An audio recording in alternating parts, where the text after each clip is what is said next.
Hi, Leonora. How are you? I'm fine, thank you. I'm really glad to be here. Well, thank you so much for coming on my channel. We just had a quick chat, and we are both from Milan. And I'm very Yes. happy to have you here with me on the channel. Before we start, I want you to tell us a little bit about yourself from a professional point of view, and tell us a little bit about what you do. So I'm an Italian teacher, and I started to teach Italian actually like by chance during like my university period, because I was always curious and eager to help the others in learning and master Italian. Then after I moved to France, I started this job working with an association that is helping kids that are Franco and like French Italian kids to maintain their language, to keep it alive. And I started to think that was something that I really love to do. So I took a master in this field, so like languages and how to help the others in learning languages. And I started this wonderful job that I really love. And now I moved to Canada, and I'm continue to do that. And how long have you been doing this for?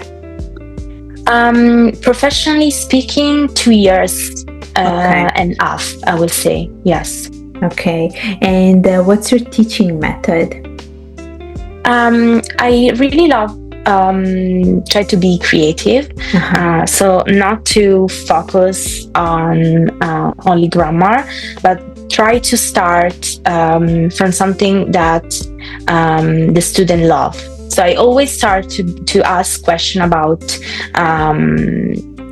what they love, if they have any hobbies, because I find that if you start like to learn based on something that you like, also learning is easier. Mm-hmm. So I start to ask about their goal, their interest, their life, and trying to modulate the lesson around them. Of course, grammar is important because we need to have a base in order to build, all the structure of the language.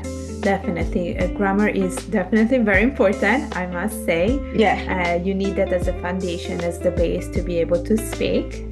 I do think that incorporating something fun in your lesson is what will make the actual process much more enjoyable. So I am definitely with you on that. And you send me. I know. I also. Yes. Sorry. No. Go ahead. I also love to try little games with my students.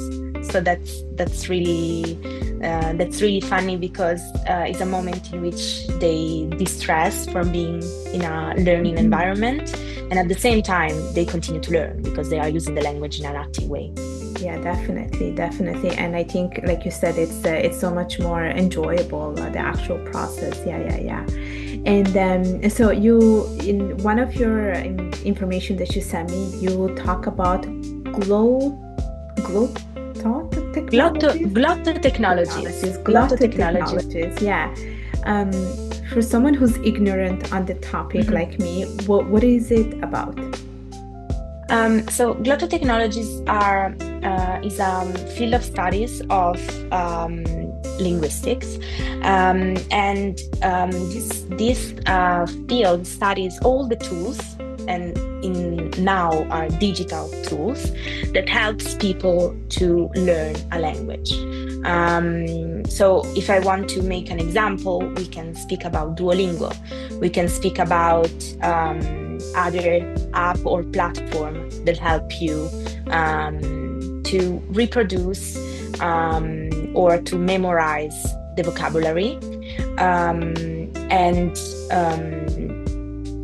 So basically are all like digital apps or platforms that help you to learn the language. And my thesis, like my final dissertation, was about that, and how these tools can help people in the motivation of learning a language. The problem is that at some point, this is like a common experience of my students, at some point they feel that they have all this information in their head, all this vocabulary that is really rich, because for example, Duolingo, that is the most common app, I will say, is really useful in building the vocabulary, also in building the structure of the phrase. But then the problem is that the production is something else, and we still need a human face in front of us in order to put everything in order and be able to speak. So you spoke about application. Is there one in particular that you would recommend to anyone who's listening or watching this when it comes to learning Italian or a language? I think that lately, like I would say, Duolingo is really helpful. There are other, but I would say that each app that you can find, every app that you can find on Play Store or App Store is useful, because the point is putting yourself immerse yourself as much as you can in the language. So this is why I'm always tell my students to dedicate at least 15 minutes during the day and do something in Italian. Yeah, that's a very good tip. I agree with you. I do like the idea of really incorporating just a little bit every day, but it makes a huge difference at the end of the day, yes, because it all accumulates. Yeah. So you just shared a very good tip. And if you could share a fun tip when it comes to learning Italian, since you make all your lessons fun and enjoyable, what is the other tip that you can share? I think that is really, really fun and helpful is speak with yourself. So try to tell the story of your life in like speaking out loud, and speak in Italian. So try to speak, try to formulate phrases, because that's the big problem of learning a language. The oral production is the last part of our learning process, and is the one that is the most difficult one to achieve, because we feel ashamed, we don't want to make errors, and so when you are with yourself, who cares if you're making error, right? But at least you're trying, right? So, and another thing that can be useful if you're like maybe a journaling person or a creative one, could be like putting post-it on things, like on the frigo, on the fridge, saying, this is the frigo, or writing down something like when I was actively learning English, even if I'm continue to do that because my English is not perfect at all. I was trying to, in my daily journal, to write something in English. So even only like a word that I learn, or whatever, but something. So to dedicate the 15 minutes of your time at the language, try to listen as much as you can, try to see things as much as you can. Yeah, that's definitely a great tip, the one to speak with yourself and to do a little bit of journaling. I've heard it before. And I know you have also a podcast which is called Parole al Dente. Yes. And I do want to ask you a little bit about what your podcast is about and what people can expect to get from it.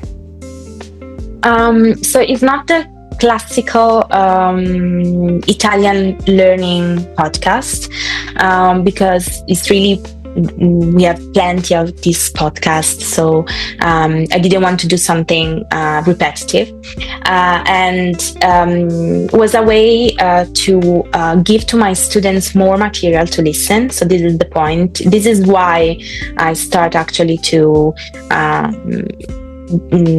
my presence on social medias, and also on my podcast. This is my only aim, trying to give to my students as much as material they can have in order to learn the language. I speak about really different kind of topics. I started to speak about Ferragosto, for example, that is the 15th of August, and is in Italy is really something. It's really celebrated, and is really a family tradition, I would say, or a friends tradition, in which I would say that it's kind of the Thanksgiving for Canadian or Americans, but it's in summer. Then I spoke about Giorgio Armani, for example, that passed yes. I think a month or not a while ago. So I try to tell stories. I try to focus on words that are interesting, on the etymology of words, or how the words are born. That is also interesting too. Because at the end, we have also in English, we have words that come from Latin, for example, that is the mother of a lot of languages nowadays. Yeah. So basically your podcast is about the culture of Italy, but at the same time, it's about what's happening right now. Like you just said, a month ago, Giorgio Armani passed away. So you talked about that too. And he is a very important figure. At least he was an important figure in Italy. And then in August, you spoke about Ferragosto. So basically, like every month or everything that you do has a theme around which is related to the culture of Exactly. It's not only language. Sometimes can be language related, but sometimes can be only cultural related, because that's the point. Learning a language is not only the language itself, but everything else. And that's the thing that I love about teaching Italian. So share our culture, right? Yeah, definitely. So talking about culture, and as well as you, as someone who recently moved to Canada, you are probably missing Italy, I'm assuming. So I do have one last question for you, which is what is your favorite dessert or dish, or what is it, something that you love eating in Italy that you, I don't know, you see it around in Toronto and it reminds you of home? I think I saw it only once. It's not a really famous dessert. It's only something related to my family and the roots of my family. It's peaches filled with amaretti.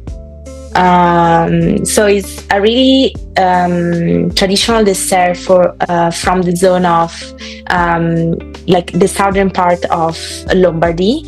That's kind of the state, like between Lombardy and Emilia-Romagna, that are like almost the center, I would say, of